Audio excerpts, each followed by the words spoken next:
So, Pete Kegsbreath was in front of Congress today during a congressional hearing where he had to sit there and defend 25 billion with a B dollars that has been spent on this little freaking skirmish, this little war in Iran that Tangerine Palpatine, the pedophile in chief, started. We all know that that is a gross underestimate of how much money we have spent on this fucking debacle, but I digress.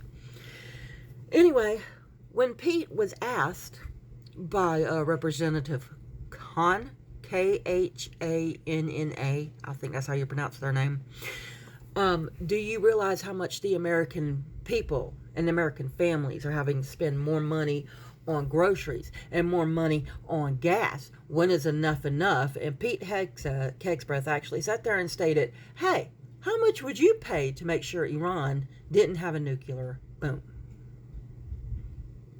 Well, geez, Pete, I don't know. I didn't have to pay a shit ton of money in groceries and gas to keep my family alive, okay? When Obama had a deal with them.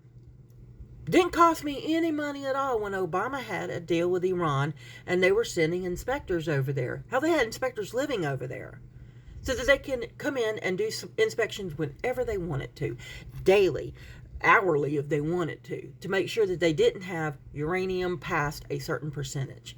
And it was working. A deal, might I remind you, that Tangerine Palpatine, the pedophile in chief, tore up in his first administration. A deal, mind you, that when Biden was in office as president, we actually managed to get back. And on his first day in his new he tears that up too. So we have no agreement with Iran, and Iran said, fuck it. If the United States of America doesn't want to work with us and they don't want to do, fine, we're going to do our own thing. How much would you pay to make sure that Iran didn't have a nuclear boom? Well, Pete, here's the thing. Maybe they should. Maybe they should be able to be allowed to have one, because then maybe the United States of America would leave this fucking country alone.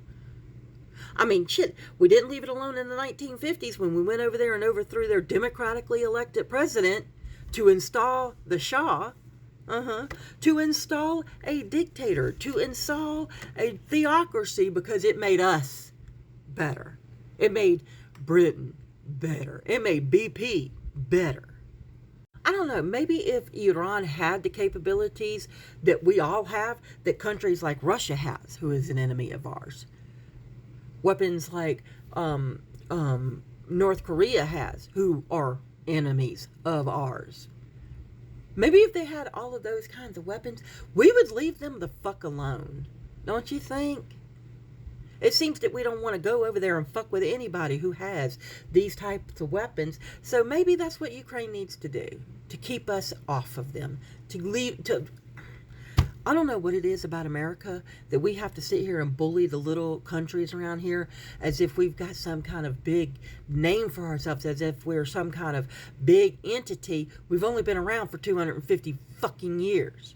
Iran's been around for 4,000 years.